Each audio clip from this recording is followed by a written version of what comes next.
자녀가 그림 그려보고 싶다며 태블릿을 사달라고 할 때 참 막막하실 겁니다. 30만원대 정도의 가성비 제품으로 충분할지 아니면 결국 큰돈 들여 아이패드 시리즈를 사줘야 할지 말입니다. 오늘은 실제 그림 그리는 사람의 시선에서 이 둘을 비교하며 용도에 맞는 제품을 딱 정해드리겠습니다.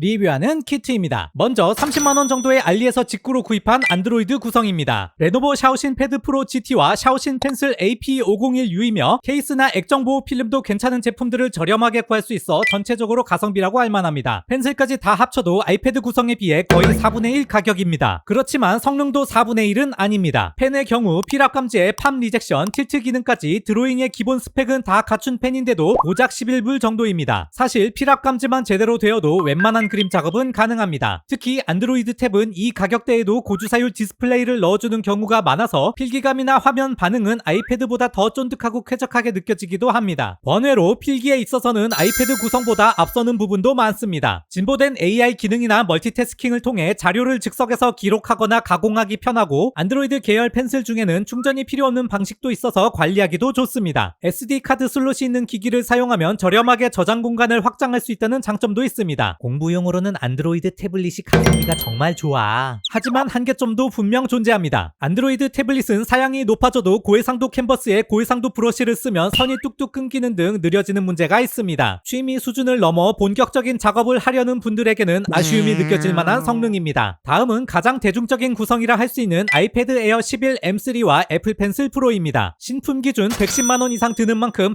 학생분들에게는 부담스러운 가격일 수 있습니다. 하지만 성능과 정밀도는 확실히 앞서 있습니다. 특히 애플 펜슬 프로의 배럴롤 기능은 직접적으로 드로잉의 질에 영향을 미칩니다. 펜을 돌리는 대로 브러쉬 각도가 바뀌는 이 기능은 없어도 그림을 그릴 순 있지만 한번 써보면 다시는 예전으로 돌아가기 힘들 만큼 유용합니다. 아울러 아이패드 시리즈는 색 정확도도 좋기 때문에 디자인 작업에 강점이 있습니다. 아이패드 에어 11 M3 세트는 약 110만원에 육박하지만 장기적인 관점에서는 오히려 가성비가 될 수 있습니다. 애플의 강력한 성능과 사후 지원 덕분에 한번 사면 4~5년은 거뜬히 쓰기 때문입니다. 만약 자녀가 취미를 넘어 본격적으로 그림 실력을 키우고 싶어 한다면 처음부터 아이패드 시리즈로 시작하는 것이 중복 투자를 막는 지름길입니다. 개인적으로는 이 구성이 그림을 본격적으로 그리기 위한 최소 조건이라고 생각합니다. 애플은 중고가 방어도 잘 되니까 나중에 팔 때도 유리해. 물론 에어 11 M3도 만능은 아닙니다. 안드로이드 태블릿보다는 낫지만 아주 무거운 고해상도 작업에서는 에어 역시 느려지는 한계가 있습니다. 이걸 해결하려면 결국 200~300만원대의 프로 시리즈로 가야 하는데 그건 정말 그림으로 수익을 내는 프로의 영역이니 일반 유저분들은 에어선에서 타협하시는 게 합리적입니다. 대중적인 드로잉 앱인 클립 스튜디오를 양쪽에 똑같이 띄우고 실제 어떤 차이가 발생하는지 항목별로 확인해 보겠습니다. 먼저 드로잉을 하기 위한 가장 기초라 할 수 있는 필압 감지와 팜 리젝션 기능입니다. 보시는 것처럼 필압 감지는 두 기기 모두 충분히 훌륭합니다. 필압에 따라 선의 굵기나 명암 조절이 아주 자연스럽게 이루어집니다. 팜 리젝션 역시 둘 다 잘 작동해서 손바닥을 액정에 대고 그려도 오작동 없이 쾌적한 드로잉이 가능합니다. 이 정도면 둘 다 합격점입니다. 화면을 슬로우 모션으로 보면 샤오신 패드 프로 GT 쪽이 아이패드 에어 11 M3 쪽보다 브러쉬가 더 부드럽게 움직입니다. 이건 샤오신 패드 프로 GT가 아이패드 에어 11 M3보다 더 고주사율의 디스플레이를 탑재했기 때문입니다. 연속적으로 선을 빠르게 그어보겠습니다. 샤오신 패드 프로 GT 쪽은 속도를 이기지 못해 선이 다소 누락되는 느낌입니다. 아이패드 에어 11 M3는 손의 속도는 잘 따라오는 편이지만 선의 끝에서 흔히 말하는 갈고리 현상이 나타납니다. 이제 기기의 성능 한계를 시험해보겠습니다. 연산량이 많은 복잡한 브러쉬를 사용해보면 차이가 확연합니다. 샤오신 패드 프로 GT는 브러쉬 크기를 어느 정도 키우면 획을 그을 때마다 버벅이기 시작합니다. 반면 아이패드 에어 11 M3는 같은 상황에서 훨씬 안정적으로 작동합니다. 디테일한 묘사를 할 때의 편의성도